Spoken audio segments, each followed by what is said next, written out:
आपके माइंड में क्वेश्चन आना चाहिए था कि जो हीलियम है उसकी इलेक्ट्रॉनिक कन्फिगरेशन होती है 1s2, मतलब जो उसका आखिरी इलेक्ट्रॉन है वो तो आ रहा है s सब शेल के अंदर, तो उसको पी सब शेल के अंदर क्यों रखा गया है। यहां से आपकी इंफॉर्मेशन गई अमेरिका, और फिर वहां से जो डेटा सेंटर में जो चीजें पड़ी थी वो चीज लेके वापस भी वो इंफॉर्मेशन आपको शो भी हुई है। तो इतना डिस्टेंस इतनी जल्दी कैसे कवर कर लिया इसने। अगर आपको ये पता था कि यूनिवर्स एक्सपैंड कर रही है तो आपको ये सोचना चाहिए था कि लॉ ऑफ ग्रेविटेशन और एक्सपेंशन ऑफ यूनिवर्स दोनों आपस में कैसे मिलकर रह रहे हैं। अंडे होते हैं, जो एग होता है ये एक सेल होता है, ठीक है, ये एक सेल है। माउंट एवरेस्ट पर जो पानी का बॉइलिंग पॉइंट है वो है 68 जो है डिग्री सेल्सियस स्केल।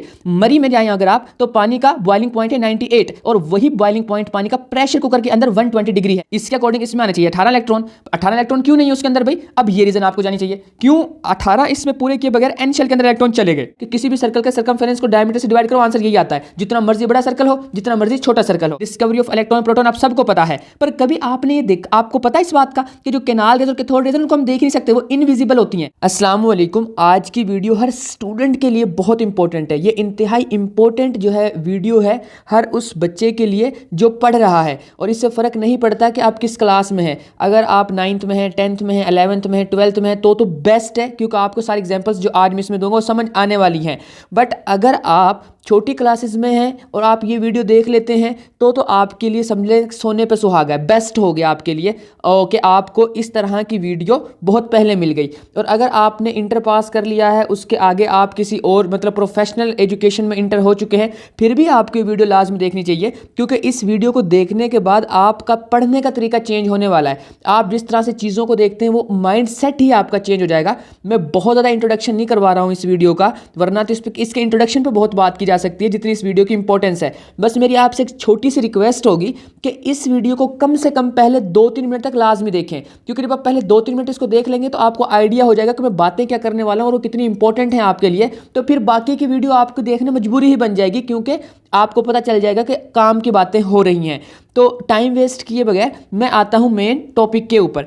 देखिए, पढ़ने का जो सही तरीका होता है ना वो, और मैं ये वीडियो क्यों बना रहा हूं, क्यों ये पढ़ने का तरीका बता रहा हूं, ये वीडियो को मैं एंड पे बताऊंगा। वीडियो के लास्ट में मैंने एक बहुत इंपॉर्टेंट पॉइंट शेयर किया, वो भी आप सुन के जाइएगा।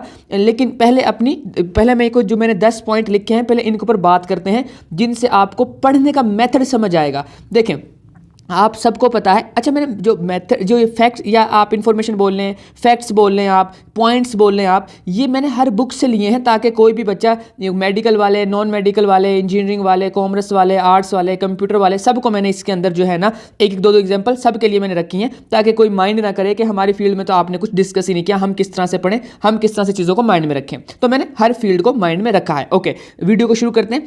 हीलियम जो है आप सबको पता है कि फर्स्ट ऑफ ऑल मैं आपको बता देता हूं कि जो पीरियोडिक टेबल है उसके अंदर 4 ब्लॉक है, SPDF, और जो हीलियम है ना उसको रखा गया P ब्लॉक में। आप लोकेशन देखिएगा, वो P ब्लॉक है। और ब्लॉक बनता कैसे है, बेसिकली ब्लॉक बनने का आप ये जो आखिरी इलेक्ट्रॉन होता है जिस भी एटम का, जिस सब शेल के अंदर आ जाता है, वो उसका ब्लॉक बन जाता है। सिंपल, मैं इसको बहुत सिंपल करके बता रहा हूँ, आप सबको ये मैं मान के चल रहा हूँ कि पता होगा, सिंपल सी बात है। पर मेरा क्वेश्चन ये है, नहीं मतलब मेरा बताने का मकसद ये है, आपके माइंड में ये क्वेश्चन आना चाहिए था। आज की इस वीडियो में मैं आपको क्वेश्चन करना ही सिखाऊंगा, बेफिक्र रहें आप। तो आपके माइंड में क्वेश्चन आना चाहिए था कि जो हीलियम है उसकी इलेक्ट्रॉनिक कन्फिगरेशन होती है 1s2, मतलब जो उसका आखिरी इलेक्ट्रॉन है वो तो आ रहा है s सब शेल के अंदर, तो उसको पी सब शेल के अंदर क्यों रखा गया है। तो बेसिकली ये मेरा आपको बताने का मकसद है कि देखें इस तरह से चीज़ों को देखें। अब आपको एक माइंड में क्वेश्चन आना चाहिए, और आपके माइंड में क्वेश्चन आएगा और आपको पता चलेगा कि पीरियोडिक टेबल की मिस्टेक है ये भाई, ये एक उसका डिफेक्ट है पीरियोडिक टेबल का, कि उसने हीलियम को पी ब्लॉक में रखा हुआ है, हालांकि एस ब्लॉक में रखना चाहिए था उसको। क्यों रखा हुआ है बाद की जस्टिफिकेशन है, पर इसको डिफेक्ट मानते हैं। सेकेंड पॉइंट देखते हैं। सेकेंड पॉइंट में आप सबको पता है कि इंटरमोलिकुलर फोर्सेज होती हैं, और इंटरमोलिकुलर फोर्सेस बनती हैं पोलर जो होता है मॉलिक्यूल, उसके अंदर पोलर मॉलिक्यूल होता है, मतलब काफ़ी ज़्यादा होते हैं, और उनके दरमियान जो पॉजिटिव उनका पार्शियल पॉजिटिव वाली जो एटम कह लो या साइड कह लो वो होता है, या पोल कह लो आप, क्योंकि डाइपोल भी हम बोल रहे होते हैं।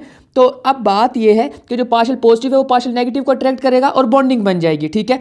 अब हमारे पास जैसे डाइपोल डाइपोल इंटरेक्शन होती है, इसी तरह से हाइड्रोजन बॉन्डिंग भी होती है, जो उसी की स्पेशल टाइप है। तो मेरा पॉइंट यहाँ पे जो बताने का वो यह देखें, ये हमारे पास ट्रेंड है बेसिकली इलेक्ट्रोनेगेटिविटी का, क्योंकि इलेक्ट्रोनेगेटिविटी वो फोर्स है जो शेयर्ड पेयर ऑफ इलेक्ट्रॉन को अपनी तरफ खींचती है। और जिसकी इलेक्ट्रोनेगेटिविटी ज़्यादा होती है वो ज़्यादा अट्रैक्ट कर लेती है, जिसकी वजह से पार्शियल पॉजिटिव और नेगेटिव क्रिएट होते हैं। जिसकी तरफ ज़्यादा इलेक्ट्रॉन पेयर चला जाता है उस पर नेगेटिव, और जिससे दूर चला जाता है उस पर पार्शियल पॉजिटिव क्रिएट हो जाता है। पर मेरा क्वेश्चन यहाँ पे जो आपके माइंड में, मेरा बताने का मकसद ये है कि आपके माइंड में जो क्वेश्चन आना चाहिए था वो ये था कि सबसे ज़्यादा इलेक्ट्रोनेगेटिविटी होती है फ्लोरीन की, उसके बाद आती है ऑक्सीजन की, उसके बाद आती है क्लोरीन की। बट हम हाइड्रोजन बॉन्डिंग के अंदर जो चीज़ें, जो 3 एटम होते हैं वो इनको रखते हैं, यानी कि हम हाइड्रोजन बॉन्डिंग को मान के चलते हैं कि जो फ्लोरीन है, ऑक्सीजन है और नाइट्रोजन है, जब इनमें से हाइड्रोजन के साथ बॉन्ड बनेगा और हाइड्रोजन पर पार्शियल पॉजिटिव क्रिएट होगा, इनमें से किसी एक पर पार्शियल नेगेटिव क्रिएट होगा, जब इनके दरमियान इंटरमोलिकुलर फोर्सेस डेवलप होंगी, इंटरमोलिकुलर फोर्सेस बनेंगी, वो हाइड्रोजन बॉन्डिंग होगी। पर मेरा यहाँ पे बताने का ये पॉइंट है कि आपको ये सोचना चाहिए था कि देखें, इलेक्ट्रोनेगेटिविटी के ट्रेंड को फॉलो करें तो पहले 3 एलिमेंट तो ये बनते हैं, तो नाइट्रोजन की जगह पे क्लोरीन को आना चाहिए था हाइड्रोजन बॉन्डिंग बनाने के लिए।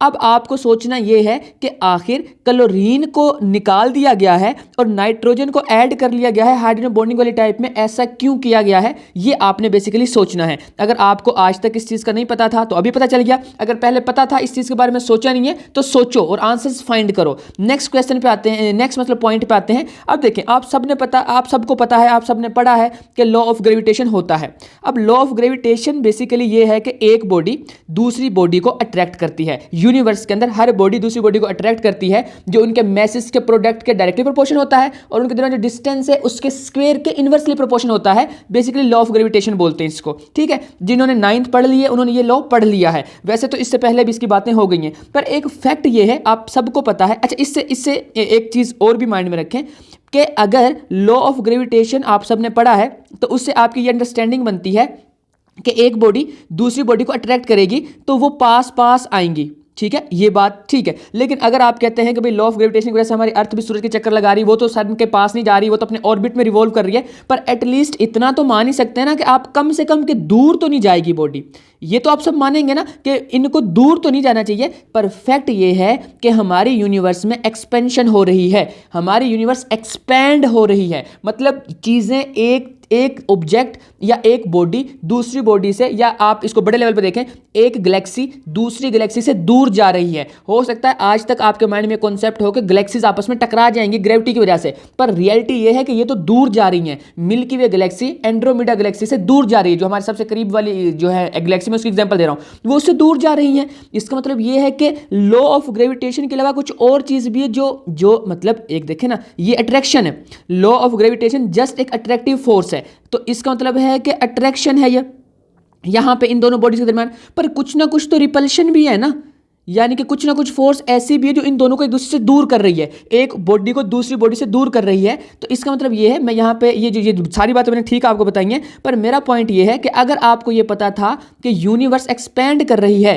तो आपको ये सोचना चाहिए था कि लॉ ऑफ ग्रेविटेशन और एक्सपेंशन ऑफ यूनिवर्स दोनों आपस में कैसे मिलकर रह रहे हैं, क्या चीज़ है दरमियान में। फिर आपको इस सर्च में निकलना चाहिए था, इस क्वेश्चन के आंसर की तलाश में जाना चाहिए था कि आखिर यूनिवर्स क्यों एक्सपैंड हो रही है। फिर मे भी आपको डार्क एनर्जी और डार्क मैटर का कॉन्सेप्ट समझ आता है और ये सारी चीज़ें। पर मेरा आपको बताने का मकसद ये है कि एटलीस्ट क्वेश्चंस तो करना सीखें। पढ़ने का तरीका ये होता है कि इस तरह से पढ़ा जाता है। एक और आगे पॉइंट मैं आपको बताता हूँ, अब मैथ वाले नाराज़ ना हो जाएं, इसलिए मैंने पहले मैथ की एक पॉइंट यहाँ पे शामिल कर लिया। मैं इसका जस्ट फैक्ट बताऊँगा, क्योंकि आपने आज तक हो सकता है ये पाई है एक मैजिकल नंबर है, ये मैं बताता हूँ क्यों ये जादुई नंबर है।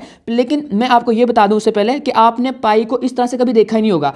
आप एक चीज़ हमेशा याद रखिएगा कि जितना मर्जी बड़ा सर्कल हो और जितना मर्जी छोटा सर्कल हो, उसका जो सरकमफेरेंस होता है, अब सरकमफेरेंस कहते हैं बाउंड्री को, जैसे ये सर्कल है ना, ये जहाँ पे मैं ऐसे ऊपर ये सारी की सारी बाउंड्री है, ठीक है, ये बाउंड्री है और डायामीटर इसका है बेसिकली सेंटर से जो इस तरह से कॉर्ड पास होगी, बाउंड्री के 2 पॉइंट को मिलाने वाली लाइन, लेकिन जो पास हो सेंटर से, जैसे इस सेंटर से पास हो रही है ना, ये इसका डायामीटर है। तो अब पाई पता क्या है, पाई की वैल्यू कैसे निकली थी, पाई की वैल्यू निकली थी जब भी सरकमफेरेंस को आप डायामीटर से डिवाइड करेंगे, हमेशा आंसर आपके पास 3.14 एंड सो ऑन निकलेगा। हमेशा याद रखिएगा, पाई की वैल्यू आएगी। मैं रिपीट करता हूं, गौर से सुन लो जो मैं बात बोल रहा हूं। आप घर में किसी सर्कल को आज पकड़ लें और उसकी मेजरमेंट करें, और मेजरमेंट करें आप उसके सर्कमफेरेंस की, यानी कि उसके बाहर ये बाउंड्री है इसकी मेजरमेंट करें, और फिर इसके एक पॉइंट से जैसे ये एक पॉइंट से दूसरे पॉइंट तक ऐसे मेजरमेंट करें, ठीक है, और उनको यानी कि डायमीटर और सर्कमफेरेंस इन दोनों की मेजरमेंट करें और इन दोनों को डिवाइड कराएं, और आपको ये आंसर मिलेगा 3.14। अब इसका आंसर मिलेगा। मजेदार बात यह कि हर सर्कल के लिए जितना मर्जी बड़ा सर्कल है, जितना मर्जी छोटा सर्कल है, तो चीजों के कॉन्सेप्ट पे फोकस करो कि चीज ड्राइव कहां से हुई है, कहां से निकल के आई ये चीज। तो पाई बेसिकली यहां से निकल के आया है, सर्कल में से। ये एक मैजिकल नंबर है कि किसी भी सर्कल के सर्कमफेरेंस को डायमीटर से डिवाइड करो, आंसर यही आता है, जितना मर्जी बड़ा सर्कल हो, जितना मर्जी छोटा सर्कल हो। चलें जी, अब अगला जो पॉइंट है वो कंप्यूटर के लोगों के लिए है। आई होप के जो बड़ी क्लासेस के बच्चे हैं उनको तो पता होगा कि कंप्यूटर इंटरनेट कैसे वर्क करता है, बट मैं फिर भी आपको बता देता हूं कि इंटरनेट में यानी कि मैं भी जिस तरह से मैं बताऊंगा इस तरह से आपने नहीं देखा होगा। इंटरनेट का जो काम करने का तरीका आपने कभी सर्च जरूर करना है, हाउ इंटरनेट वर्क, क्योंकि मैं यहां बस हल्के हल्के 2-3 पॉइंट बताऊंगा, आपको इसको इन डेप्थ जानना है जो कंप्यूटर के स्टूडेंट्स हैं। तो आप जो सर्च करते हैं ना, सबसे पहले आपकी वो सर्च मोस्ट प्रोबेबली अमेरिका में जाती है। आपकी सर्च, आपने सर्च किया, लेट कर लेते हैं कंप्यूटर नोट्स के लिए, ठीक है, आपने गूगल किया कि कंप्यूटर नोट्स चाहिए आपको 9, 10, 11 किसी भी क्लास के, तो आपने जब ये सर्च किया तो आपकी सर्च पहले यहाँ से, आप रहते हैं यहाँ पाकिस्तान इंडिया है, यहाँ से आप बेसिकली यहाँ नहीं है, थोड़ा सा इधर है, ये देखिए यहाँ पे मैं भी इसको जूम भी करके दिखा देता हूँ, ये दोनों है। यहाँ से आपकी सर्च ने पहले जाना है ऐसे अमेरिका, ठीक है, और वहाँ से इस सर्च ने जो वहाँ पे उसके डेटा सर्वर पड़े हुए, मतलब वहाँ उसका पड़ा हुआ है, आप ये समझें कि स्टोरेज सिस्टम सारा जो डेटा स्टोर है वो यहाँ पे स्टोर है, ये इनके डेटा सेंटर्स है, सबसे ज़्यादा अमेरिका में है, तो मोस्ट प्रोबेबली वहाँ आपकी रिक्वेस्ट जाएगी और फिर वहाँ से उसने वापस आना है। पर आप ये, आपके माइंड में क्वेश्चन आना चाहिए कि यार हम सर्च करते हैं, सर्च का बटन दबाते हैं, अगले 10 सेकंड में, बहुत बोल रहा हूँ, अगर इंटरनेट की स्पीड ठीक है तो विदाउट एनी टाइम डिले हमारे पास हमारा रिजल्ट जो हमने सर्च किया था वो आ जाता है। तो इतनी स्पीड से कैसे देखें, यहाँ से आपकी इन्फॉर्मेशन गई अमेरिका और फिर वहाँ से जो डेटा सेंटर में जो चीज़ें पड़ी थी वो चीज़ लेके वापस भी वो इन्फॉर्मेशन आपको शो भी हुई है। तो इतना डिस्टेंस इतनी जल्दी कैसे कवर कर लिया इसने? तो बेसिकली सिंपल सी बात है कि ये जो हमारे पास डेटा जा रहा होता है, ये स्पीड जो होती है इसकी, ये लाइट की स्पीड होती है। और अब लाइट की स्पीड कितनी होती है? लाइट 1 सेकंड में हमारी ज़मीन के तकरीबन 7.5 चक्कर लगा सकती है, इतनी ज़्यादा स्पीड होती है लाइट की। तो ये इस तरह से इंटरनेट वर्क कर रहा होता है। मे भी आपने आज तक ऐसे सोचा था कि नहीं सोचा था, पर मैं आपको बता रहा हूं कि इंटरनेट ऐसे वर्क करता है कि आपकी सर्च पहले जाती है इतनी दूर और वहां से आती है वापस आपके पास। और ये जाती किसके जरिए? ये है जी वो ऑप्टिकल फाइबर, इसके जरिए जाती है। हमारे जो सर का बाल है ना, उससे भी बारीक इसमें वायर्स होती हैं, ऑप्टिकल फाइबर होता है ये, और इसमें जो है जाती हैं वो क्या कहते हैं उसको, इन्फॉर्मेशन कह लो आप, जो डेटा के पैकेट्स होते हैं वो जाते हैं और फिर वो हमारे पास वापस भी आते हैं इन्हीं के जरिए। और ये हमारे ओशंस में, मतलब ओशंस के अंदर ये सारा पूरा जाल बिछा हुआ है। जब कभी आपने सुना होगा कि इंटरनेट जो है नहीं आ रहा, कि वो जो केबल है वो कट कर दी है किसी बहुत बड़ी मछली ने, तो ये यही वायर होती है ना जिसको वो कट करती है, इसके बंडल्स होते हैं, उसको कट कर देती है, नेट हमारा डिस्कनेक्ट हो जाता है क्योंकि इन्फॉर्मेशन अब जा नहीं पा रही है। रास्ते में जो रास्ता था, जो पाथ था, जो केबल थी, जो हमारा डेटा या हमारी इन्फॉर्मेशन लेके जा रही थी और वापस आ रही थी, वो कट हो गई है, वो डिस्कनेक्ट हो गई है। तो ऐसा होता है। और अभी तक गूगल की मैं बात कर रहा हूं, वैसे हर इस तरह की कंपनी का, जो बड़ी कंपनीज हैं जिनका डेटा से बहुत बड़ा लेना देना है डेटा से, तो वो उनके अपने डेटा सेंटर्स होते हैं। तो गूगल का यहाँ पे हमारे पास, मैं जूम करके आपको दिखाता हूँ कि कोई डेटा सेंटर नहीं है। आप चाहे यहाँ पे देख लें, ये देखें यहाँ पे ये हमारे पास आ जाएगा। अगर आप देखें, ये इंडिया आ गया, ये पाकिस्तान आ गया, अफगानिस्तान आ गया, ये यहाँ पे आप बांग्लादेश भी देख लें।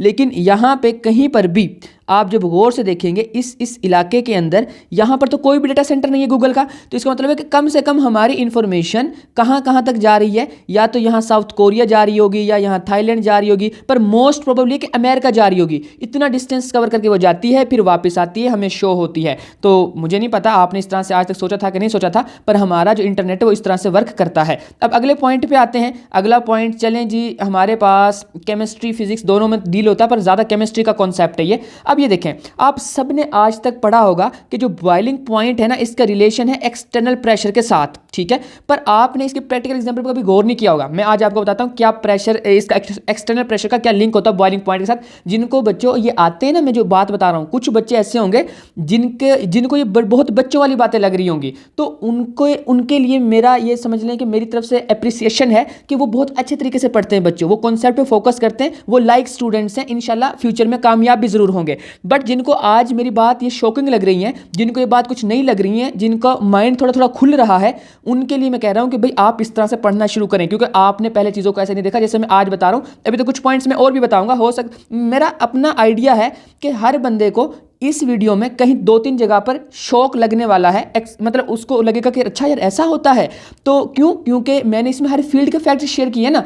अगर बायो वाला बच्चा है उसको कंप्यूटर का, मैथ का शौक लगेगा कि यार अच्छा ऐसा होता है, मैथ वाले को बायो के फैक्ट्स पता चलेंगे तो वो कहेगा ओके मतलब ये चीज़ें ऐसे चलती हैं, बायो में ऐसी चीज़ें वर्क करती हैं, तो वो सब चीज़ें हैं। तो इसलिए मैं कह रहा था कि वीडियो बहुत इंपॉर्टेंट होने वाली है, डिटेल में देखिएगा, इसको तसल्ली से देखिएगा। आगे चलते हैं। बॉइलिंग पॉइंट का रिलेशन है एक्सटर्नल प्रेशर के साथ। तो जो पहाड़ी इलाके होते हैं और जो फिर हमारे नॉर्मल प्लेस, अपने घर को कंसिडर कर लें, अगर आप एक पहाड़ी इलाके पर नहीं रहते हैं, मतलब मरी वाली साइड पर नहीं रहते हैं, किसी हिली एरिया में नहीं रहते हैं, तो आप अपना घर कंसिडर कर लें। और फिर मैं एक प्रेशर कुकर की एग्जांपल देके चलता हूँ। इन सब में एक्सटर्नल प्रेशर को कंट्रोल करके पानी का बॉइलिंग पॉइंट चेंज कर दिया जाता है। पानी का बॉइलिंग पॉइंट है 100 डिग्री सेल्सियस स्केल। मुझे नहीं पता आज तक आपने ये बात सोची है कि नहीं कि पानी का बॉइलिंग पॉइंट चेंज हो सकता है, और होता भी है। जैसे कि माउंट एवरेस्ट पर जो पानी का बॉइलिंग पॉइंट है वो है 68 जो है डिग्री सेल्सियस स्केल। मरी में जाएं अगर आप तो पानी का बॉइलिंग पॉइंट है 98, और वही बॉइलिंग पॉइंट पानी का प्रेशर कुकर के अंदर 120 डिग्री है। यही वजह है प्रेशर कुकर में जो चीज़ें पकती हैं वो जल्दी पक जाती हैं। मरी में अगर आप उसी चीज़ को पकाओगे ज़्यादा टाइम लगेगा, और अगर माउंट एवरेस्ट पे पकाओगे तो बहुत ही ज़्यादा टाइम लगेगा, क्योंकि उसके बॉइलिंग पॉइंट का ये रिलेशन है एक्सटर्नल प्रेशर के साथ, और बॉइलिंग पॉइंट का सारा खेल है। और अगर आप कोई ऐसी चीज़ पकाओगे जिसको पकने में ज़्यादा देर लगती है तो माउंट एवरेस्ट पे तो वो पकाना ऑलमोस्ट इम्पॉसिबल हो जाएगा। ठीक है, तो ये इस तरह से ये देखें ना। अब आप जो है चीज़ों को इस तरह से देखना शुरू करें। नेक्स्ट पॉइंट पे आ जाते हैं भाई। एक बड़ा ना 9th क्लास के लेवल का एक ना बड़ा इंपॉर्टेंट MCQs होता है। मोस्टली बच्चे उसको समझने में ना मिस्टेक करते हैं। बेसिकली पॉइंट ये होता है कि चेंज इन पोजीशन क्या कहलाती है। उसमें ऑप्शन होते हैं डिस्टेंस है, डिस्प्लेसमेंट और वगैरह वगैरह। तो यहाँ पे ये डिस्प्लेसमेंट इसका सही ऑप्शन है। उसकी वजह ये है, वजह मैं बताता हूँ। क्योंकि जब पोजिशन का जिक्र आया तो पोजिशन एक वेक्टर क्वांटिटी है। पोजिशन में हम ऐसे बता रहे होते हैं कि यहाँ ये ओरिजिन है, यहाँ से यहाँ तक ये इसकी पोजिशन है, तो डायरेक्शन मैटर करती है। जब डायरेक्शन मैटर करती है तो वेक्टर क्वांटिटी हो गई, और जब वेक्टर क्वांटिटी होगी तो वेक्टर डिस्प्लेसमेंट, वेक्टर में कोई चेंज आ रहा है तो डिस्प्लेसमेंट बनेगा ना। तो इस तरह से चेंज इन पोजीशन हम क्या कहते हैं, डिस्प्लेसमेंट है। अब मजेदार बात है, इससे अगला पॉइंट देखें, दोनों लिंक देते थे, मैंने पास पास लिखे हैं। ये जो वर्क डन है ना, वर्क डन एक स्केलर क्वांटिटी है। ठीक है, मैं बता रहा हूँ स्केलर है। क्यों स्केलर, ये आपको सोचना चाहिए था। जब वर्क डन का फॉर्मूला 6th चैप्टर होगा, ये 9th क्लास में, 9th क्लास हो सकता है आपका चैप्टर का नंबर कुछ और हो। अब मैं ये भी बताऊंगा कि मैं सारी बातें क्यों बता रहा हूँ। मैं इसलिए बता रहा हूँ क्योंकि बुक्स चेंज हो गई हैं आप सबकी। जिसने रट्टे लगाए हुए थे ना उसका काम खराब हो गया, जिसने कॉन्सेप्ट और समझ के पढ़ा था वो बच्चा अब कामयाब होगा। अगर आपको अपने छोटे बहन भाई को पढ़ाना होगा ना, तो जिसने रट्टा लगाया होगा, जिसने चीज़ों को समझा नहीं होगा, वो अब अपने आने वाले जो 9th 10th के बच्चे हैं उनको नहीं पढ़ा सकता। वो जो स्टूडेंट्स हैं, क्लास फेलोज हैं, दोस्त हैं, उन जो 9th 10th में भी उनके होंगे, जानने वाले हैं, छोटे बहन भाई हो सकते हैं, उनको अब वो नहीं पढ़ा सकता जो रट्टेबाज इंसान था, जो रट्टे पे जोर देता था। क्यों? क्योंकि बुक्स चेंज हो गई ना। उससे तो रट्टा लगाया था किसी और चीज़ का, उसको तो पता था कि क्लोरीन है और सोडियम है, ये एक दूसरे से जो है आयनिक बॉन्ड बनाते हैं। उसको नहीं पता था कि ये भाई मेटल और नॉन मेटल आयनिक बॉन्ड बनाते हैं, या इलेक्ट्रोपॉजिटिव एलिमेंट और इलेक्ट्रोनेगेटिव एलिमेंट बॉन्ड बनाते हैं, या ग्रुप 1 2 के और ग्रुप 5 6 7 के मेटेलिक बॉन्ड बनाते हैं उसको, या फिर इलेक्ट्रॉन निकालने वाले और इलेक्ट्रॉन एक्सेप्ट करने वाले यानी कि मेटल और नॉन मेटल इलेक्ट्रिक वो आयनिक बॉन्ड बनाते हैं। अगर उसको कॉन्सेप्ट्स का नहीं पता था, एग्जांपल चेंज हो जाएंगी नई बुक के अंदर, एग्जांपल में और चीज़ें आ जाएंगी। हो सकता है एन की जगह पर Mg आ जाए, है ना, क्लोरीन की जगह पे फ्लोरीन आ जाए, कुछ और आ जाए, इस तरह के मतलब मेटल चेंज हो जाए, नॉन मेटल चेंज हो जाए, तो बस फिर उसके लिए वो नहीं पढ़ा सकता जिसके पास कॉन्सेप्ट नहीं होगा। अच्छा, पढ़ाना एक मतलब अलग मैं इसको समझा रहा हूँ, हालांकि उसको जब खुद समझ नहीं होगी ना वो खुद भी नहीं पढ़ पाएगा अगली क्लासेस में, उसको बहुत बहुत मतलब मुश्किल होगी। तो इसलिए चीज़ों को समझ के पढ़ें आप। तो अब हम यहाँ पे बेसिकली जो बात करने जा रहे हैं अब वो ये है कि ये हो गया वर्क डन, और ये जो वर्क डन है उसका फॉर्मूला था फोर्स और डिस्प्लेसमेंट, दोनों वेक्टर क्वांटिटीज हैं। जब ये दोनों वेक्टर क्वांटिटीज हैं तो इनका जो आंसर निकल रहा है वो क्यों स्केलर है, ये आपके माइंड में क्वेश्चन आना चाहिए था। मेरा पॉइंट ये है कि आपके माइंड में ये क्वेश्चन क्यों नहीं आया। अगर आया था तो बहुत अच्छी बात है, बहुत अच्छी बात है। अगर नहीं आया तो ये आपने सही से नहीं पढ़ा। तो अब आप इस क्वेश्चन के आंसर की तरफ जाएं कि भाई जब दो वेक्टर हैं, है ना, अभी तो हमने कहा था अगर ये वेक्टर है तो आंसर भी वेक्टर आया, ठीक है। अभी हम कह रहे हैं कि दो वेक्टर हैं, क्रॉस मल्टीप्लिकेशन हो रही है, तो उनमें से स्केलर आंसर क्यों मिल रहा है? फर्स्ट और सेकंड वालों को भी पता है क्यों मिल रहा है, पर 9 10th वालों को भी पता होना चाहिए, क्योंकि उनके सिलेबस में ये फॉर्मूला लिखा हुआ है ना, उनके बुक के अंदर ये बात बताई हुई है कि वर्क डन जो है वो स्केलर क्वांटिटी, तो उनको भी पता होना चाहिए। तो ये इसलिए है क्योंकि जब वेक्टर वेक्टर की क्रॉस प्रोडक्ट होती है तो आंसर हमें स्केलर मिलता है। ये इसकी रीज़न ये है। इसको डिटेल में मैं नहीं जा रहा हूँ, जिसको इंटरेस्ट है वो इसके डिटेल में भी जाए। हम आगे चलते हैं, नेक्स्ट वाला जो पॉइंट है वो भी केमिस्ट्री से रेलिवेंट है, उसके बाद जो है हम एक बायो का भी वो लेंगे जो है पॉइंट, लेकिन पहले ये वाला देख लेते हैं। आप सबको पता है जो पोटाशियम है उसका एटॉमिक नंबर 19 होता है, नहीं पता तो मैंने बता दिया है। और अब उसके एम शेल में 8 इलेक्ट्रॉन होते हैं, बट आपने इस फॉर्मूले के अकॉर्डिंग आप सबने पढ़ा है कि के जो होता है उसमें 2 इलेक्ट्रॉन आते हैं, उसके बाद एल में 8, एम में 18 आते हैं।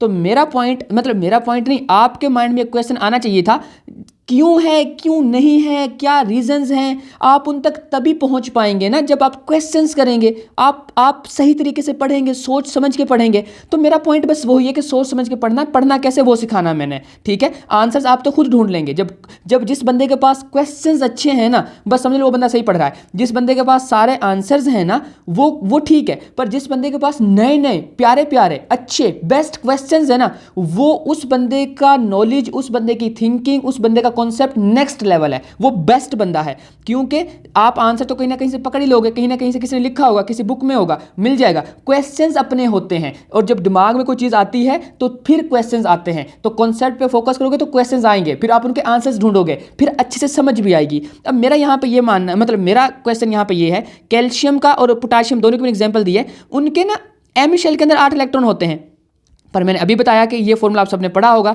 इसके अकॉर्डिंग इसमें आना चाहिए 18 इलेक्ट्रॉन। 18 इलेक्ट्रॉन क्यों नहीं है उसके अंदर भाई? अब ये रीजन आपको जानी चाहिए, क्यों 18 इसमें पूरे किए बगैर एन शेल के अंदर इलेक्ट्रॉन चले गए। आपका ये क्वेश्चन होना चाहिए यहाँ पे, क्यों चले गए? अब इसका आंसर आप ढूंढिएगा, मैं इसका एक लाइन में आंसर बता देता हूँ कि पहले इलेक्ट्रॉन्स कम जो है कह लें सब शेल बोल लें, ऑर्बिटल बोल लें, कम एनर्जी वाले सब शेल या ऑर्बिटल को फिल करते हैं, फिर उसके बाद वाले या उससे हायर एनर्जी वाले सब शेल, ऑर्बिटल्स या शेल्स को फिल करते हैं। ये रीज़न है इसकी, और इसकी डिटेल में जब आप जाएंगे 9 10th वाले बच्चे जाएंगे तो उनको आइडिया हो जाएगा, अच्छा ये इसका आंसर इस तरह से है, और मेरी जो लाइन बोली हुई वो समझ आ जाएगी उनकी। और जो फर्स्ट या सेकंड वाले बच्चे उनको ऑलरेडी आ रही होगी। उससे नेक्स्ट कॉन्सेप्ट भाई बायो वालों का है। बायो वालों से मेरा एक सिंपल सा क्वेश्चन है, जिनको आता है बेस्ट है, जिनको नहीं आता वो सोचे कि वर्ल्ड में सबसे बड़ा सेल कौन सा है, लार्जेस्ट सेल कौन सा है, वो आपने बताना है। अगर आपको नहीं पता है, अब आप कहोगे कि सर जो सेल होता है वो तो बहुत छोटा होता है, उसको माइक्रोस्कोप से देखते हैं, वरना तो नज़र भी नहीं आता, इतना छोटा होता है। तो मैं आपको बता देना चाहता हूं कि जो लार्जेस्ट सेल है ना हमारे पास इस वर्ल्ड में, वो तकरीबन 1.4 kg या 1.5 kg, ज़्यादातर 4 लिखा होता है, 1.4 kg मैस का सेल है वो, इतना बड़ा सेल है वो, आपके लिए नजर नहीं आता सेल। तो बायो वाले बच्चों ने अगर आज तक नहीं पता था आपको, तो मैं आज आपको बता देता हूं, जो ऑस्ट्रिच का एग होता है वो सबसे बड़ा सेल है, लार्जेस्ट सेल है। और जो ये अंडे होते हैं, जो एग होता है, ये एक सेल होता है, ठीक है, ये एक सेल है। और अगर किसी को पता था कि ये सेल है, मतलब उसको पता था कि भाई जो अंडा है वो सेल होता है, तो फिर उसको ये जानना चाहिए था कि वो प्रोकैरियोटिक होता है या यूकैरियोटिक होता है, उसको ये जानना चाहिए था। फिर अगर आपको इसका आंसर पता है तो समझे आपने बहुत अच्छे से चीज़ों को, कॉन्सेप्ट को पढ़ा है। अगर नहीं पता है तो बस फिर इसके आंसर जानना शुरू करें। मेरा काम था कि आपके माइंड में आंसर्स को क्रिएट कर देना। अभी आगे भी शायद 1-2 पॉइंट और हैं, वो भी देखते हैं जी। अभी 2-3 पॉइंट हैं, देखते हैं वो क्या कहते हैं। अब गौर से सुनिएगा। आप सबको पता है कि कैनाल रेज और कैथोड रेज की डिस्कवरी कैसे हुई थी, डिस्कवरी ऑफ इलेक्ट्रॉन प्रोटॉन आप सबको पता है। पर कभी आपने ये आपको पता इस बात का कि जो कैनाल रेज और कैथोड रेज उनको हम देख नहीं सकते, वो इनविजिबल होती हैं। तो फिर कैसे उस बंदे ने देखा कि कैथोड रेज कहाँ से निकल रही हैं, कैथोड से निकल रही हैं, किधर जा रही हैं, एनोड की तरफ जा रही हैं। दूसरी वाली जो कैनाल रेज हैं वो भी पॉजिटिव इलेक्ट्रोड यानी कि एनोड से निकलती नहीं, बाय द वे वो, मतलब वो उन्होंने ऐसा सोचा कि वो एनोड से कैथोड की तरफ जा रही हैं। उसने कैसे देखा, ये आपके माइंड में क्वेश्चन क्यों नहीं आया? अगर आपको ये पता था कि वो इनविजिबल होती हैं, और अगर आपको यही नहीं पता कि कैनाल रेज और कैथोड रेज इनविजिबल होती हैं, उनको हम देख नहीं सकते, तो भाई बुरी बात है। ये पता होना चाहिए था आप लोगों को, मतलब आप सही से नहीं पढ़ते हैं फिर, ठीक है, आप चीज़ों को सही तरीके से नहीं पढ़ रहे हैं, कॉन्सेप्ट पर फोकस नहीं कर रहे हैं। तो ये इनविजिबल होती हैं। अब आपने ये बताना है, आप मतलब कॉमेंट कर सकते हैं, नहीं भी करना यार, अपने नॉलेज के लिए तो ज़रूर सीखो ना, कि आखिर इनको कैसे उसने ऑब्जर्व किया। जैसे कि जे थॉमसन ने इलेक्ट्रॉन की डिस्कवरी की है, गोल्डस्टाइन ने प्रोटॉन की डिस्कवरी की है, तो उन्होंने इसको कैसे डिस्कवर किया था जब वो नजर ही नहीं आ रही हैं।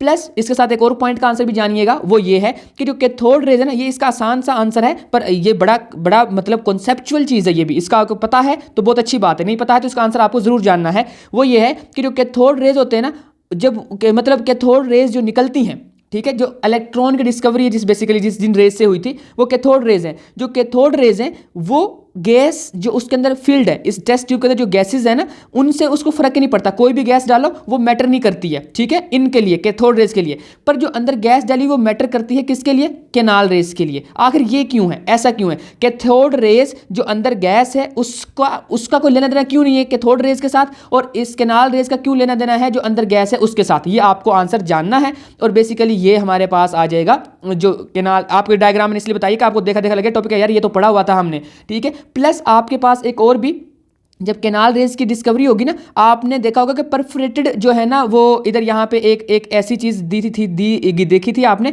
जिसमें सुराख थे। तो आपने देखना है कि वो ऐसा क्यों कैथोड या एनोड यूज़ किया गया था जिसके अंदर सुराख है। ये भी आपने आंसर उसका तलाश करना है। अगर आपको पता है तो अच्छी बात है, और अगर किसी को इन डेप्थ पता है तो वो जो है बाकी स्टूडेंट्स की हेल्प के लिए कॉमेंट में आंसर बता सकता है, अच्छा हो जाएगा, ठीक है। तो ये हमारे पास 10 पॉइंट हो गए। मैं 2-3 पॉइंट और बताता हूँ। मैंने अभी इसमें एक पैराग्राफ भी ऐड किया है जिसमें मैंने बताया है कि कैसे चीज़ों को देखना है आपने। मैंने रदरफोर्ड का एटॉमिक मॉडल जो है, जो ऑलमोस्ट आप सबने पढ़ा होगा, मैंने उसका पूरा पैराग्राफ ऐड किया है, उसमें चीज़ों को हाईलाइट किया है कि इस चीज़ के बारे में आपको पता होना चाहिए। मैं अभी वो दिखाता हूँ आपको, मैंने इधर ऐड किया हुआ, अभी आपको स्क्रीन पर मैं शो करवाता हूँ। उससे पहले 3-4 चीज़ें और देख लें। देखें, अब मैं मोटे मोटे 3-4 फैक्ट बताता हूँ आपको इस तरह। अब डेली लाइफ में भी चीज़ों को सही देखें। पहले आप बुक की चीज़ों को देखें, जब बुक के समझ आने लगे फिर उस बुक की चीज़ों को डेली लाइफ से लिंक करें। असल तो काम ही ये है, असल पढ़ाई ही ये है कि जो बुक की चीज़ें हैं उनको डेली लाइफ से रिलेट करना है कि प्रैक्टिकल लाइफ में कहाँ यूज़ कर सकते हैं हम। अब आप सबको पता है, जब हम अंडा बॉयल करते हैं उसमें डिंपल पड़ जाता है, मतलब छोटा सा एक उसके अंदर एम्प्टी स्पेस होती है, एक साइड से अंदर धंसा होता है। वो आपको जानना चाहिए था वो ऐसा क्यों होता है, ठीक है। आपको इसका आंसर मतलब ढूंढना है और फिर उसको जो है कमेंट कर देना है ताकि बाकी सबको भी पता चले। और हर बंदा अपना अपना जो है ना आंसर ढूंढे, लाजमी ढूंढे, क्योंकि कोई तुम्हारे लिए आंसर ढूंढेगा इसकी कोई गारंटी नहीं है। सबकी अपनी अपनी बात है, हर किसी का अपना अपना नॉलेज है, सब अपनी अपनी तलाश करें। नेक्स्ट, जो कोल है और जो ग्रेफाइट है और जो डायमंड है वो एक ही तरह की चीज़ से बने होते हैं, कार्बन से, ठीक है। और कार्बन एक एटम है जो कि C6 आपने पढ़ा होगा, कार्बन 12 आपने पढ़ा होगा रिलेटिव एटॉमिक मास के अंदर। तो यही वो कार्बन है जिससे डायमंड भी बना होता है, ग्रेफाइट भी, और जो है वो कोल यानी कोयला भी।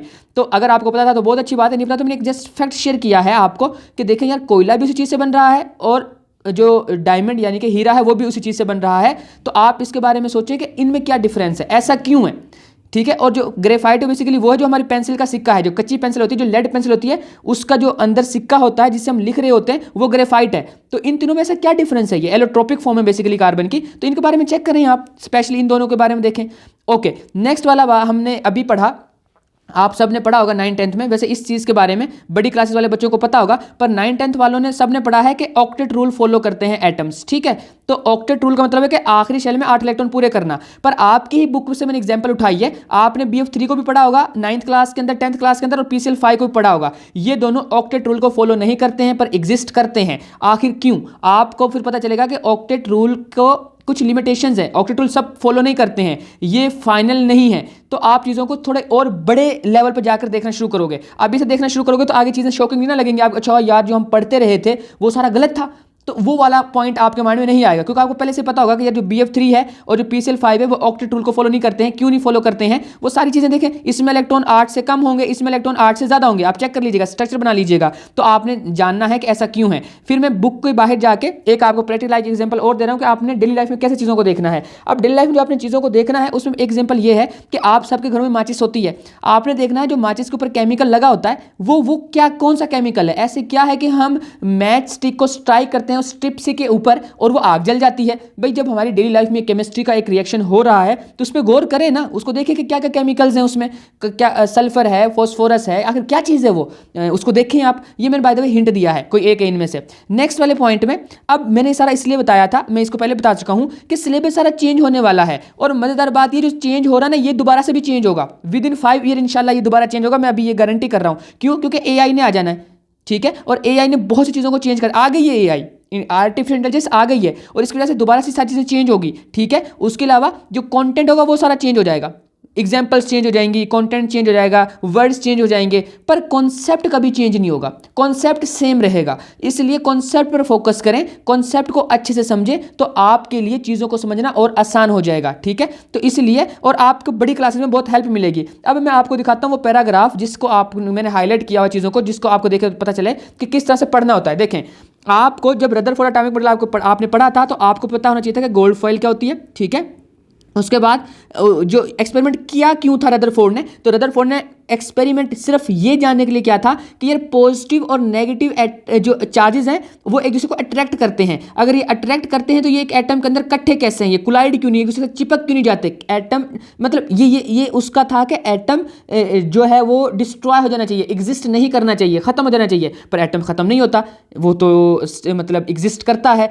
तो फिर उसने इस चीज़ को जानने के लिए एक्सपेरिमेंट किया था कि पॉजिटिव और नेगेटिव चार्ज कैसे इकट्ठे रहते हैं। फिर अल्फा पार्टिकल, जो अल्फा पार्टिकल क्या होते हैं इसके बारे में आपको पता होना चाहिए। और इतनी बारीक शीट है बेसिकली गोल्ड फॉइल की, ये आपने देखना है कि इसकी कितनी सी विड्थ है। उसके बाद हीलियम न्यूक्लियाई क्या होते हैं ये आपको पता होना चाहिए। इसके अलावा रेडियो एक्टिव एलिमेंट के बारे में आपको पता होना चाहिए कि वो क्या होते हैं और उनको हम रेडियम और ये पोलोनियम से कैसे लेते हैं या उनसे कैसे निकालते हैं, ये आपको आइडिया होना चाहिए। उसके बाद है पेनिट्रेट होना क्यों ज़रूरी है, उनकी पेनिट्रेटिंग पावर क्यों ज़रूरी है अल्फा पार्टिकल्स की। ठीक है, ये भी आपको पता होना चाहिए। उसके बाद अल्फा पार्टिकल के लिए जब वो हमने किया है तो फोटोग्राफिक प्लेट क्यों ज़रूरी है।